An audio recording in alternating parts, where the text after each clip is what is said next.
কম্পিউটারে বিভিন্ন ফোল্ডার এবং পিসি আইকন চেঞ্জ চেঞ্জ করা যায়।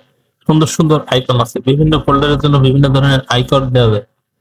তো এখন আমি ভিডিওতে ফোল্ডারের আইকন পরিবর্তন করে দেয়। প্রথমে দেখায় কম্পিউটার মাই কম্পিউটার অথবা দিস পিসি এর আইকন পরিবর্তন করা। এটার জন্য আমরা পার্সোনালাইজে যাব। পার্সোনালাইজে যাওয়ার পর আমরা থিমে যাব। থিম থেকে ডেস্কটপ আইকন সেটিং, থিম থেকে ডেস্কটপ আইকন সেটিং এ ক্লিক করব। এরপর এখানে আমরা দিস পিসি সিলেক্ট করব। এরপর চেঞ্জ আইকন, এখান থেকে বিভিন্ন রকমের আইকনের চিহ্ন আছে ছোট ছোট।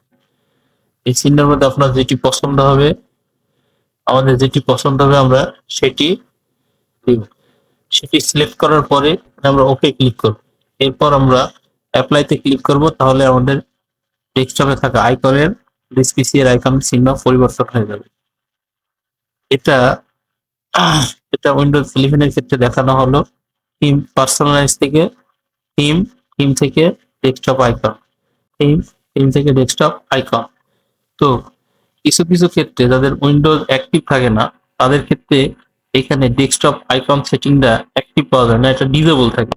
সেই ক্ষেত্রে আমরা সেই সকল কম্পিউটারের ক্ষেত্রে আমরা রান কমান্ড ওপেন করব। রান লিখে এন্টার দিলে আমাদের সামনে এরকম একটি বক্স আসবে, রান নামে অপশন আসবে। এখানে dex.cpl dex.cpl স্পেস 2.5 লিখে ওকে দিলে এখানে আমাদের সামনে এই ডেস্কটপ আইকন সেটিং নামে অপশনটি চলে আসবে। এখান থেকে আমরা ঠিক সেম ভাবে আইকন পরিবর্তন করতে পারি। তবে যাদের ক্ষেত্রে উইন্ডোজ অ্যাক্টিভ নাই, তাদের ক্ষেত্রে আমরা সাধারণত এটা দেখতে পাবো না।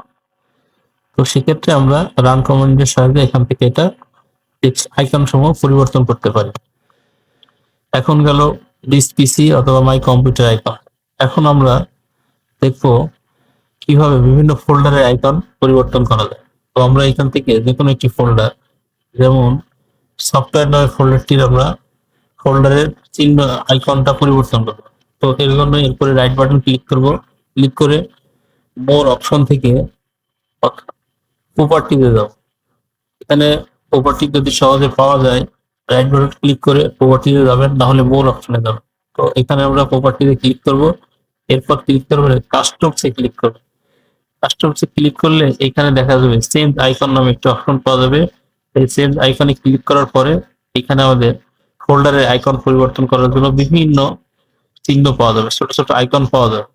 তো যেহেতু আমার সফটওয়্যারটি ছিল, আমার ফোল্ডারটি ছিল সফটওয়্যার সংক্রান্ত, তো আমি সফটওয়্যার সংক্রান্ত একটি আইকন দেওয়ার চেষ্টা করব। এখানে একটি ধৈর্য সহকারে খুঁজতে হবে। আপনার যে আইকনটি পছন্দ হয় সেই আইকনটি আপনি ব্যবহার করতে পারবেন। এখানে অনেকগুলো আইকন দেওয়া আছে। তো আমি সফটওয়্যারের জন্য সফটওয়্যারের চিহ্ন রিলেটেড আইকন দেওয়ার চেষ্টা করব। তো এখানে আমার এই আইকনটি সফটওয়্যারের জন্য ব্যবহার করতে পারি।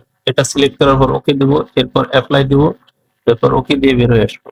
তাহলে এখানকার এই ফোল্ডারে দেখেন, এখন ফোল্ডারের চিহ্নটি, এই ফোল্ডারের চিহ্নটি পরিবর্তন হয়ে গেছে। এখন অনুরূপভাবে আমার যে ফোল্ডারের আইকন পরিবর্তন করার প্রয়োজন, আমরা সেই ফোল্ডারের আইকন পরিবর্তন করতে পারি।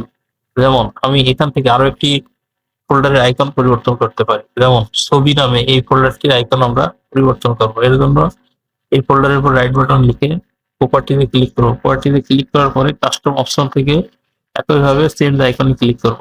এটা যেহেতু ছবি রিলেটেড, তো যেই ফোল্ডার যে রিলেটেড সেই রিলেটেড যে আইকন খোঁজার চেষ্টা করবেন, একটু মনোযোগ সহকারে খুঁজলে পাওয়া যাবে। এখান থেকে আমার পছন্দ অনুযায়ী ছবির আইকন দিয়ে সিলেক্ট করতে পারি। যেমন যেমন এটা আমি সিলেক্ট করলাম। ছবির জন্য ক্যামেরা রিলেটেড ক্যামেরার আইকনটি আমি সিলেক্ট করলাম। এরপর আমি সিলেক্ট করার পর ওকে দেবো। এখান থেকে অ্যাপ্লাই দেব। অ্যাপ্লাই দেওয়ার পর ওকে দেবো। তাহলে দেখেন এই আইকনটি চিহ্ন পরিবর্তন হয়। এভাবে কম্পিউটারের বিভিন্ন ফোল্ডারের আইকন পরিবর্তন করা যায়। ভিডিওটি দেখার জন্য সবাইকে ধন্যবাদ। যদি কোনো প্রশ্ন থাকে তাহলে কমেন্টে জানাবেন।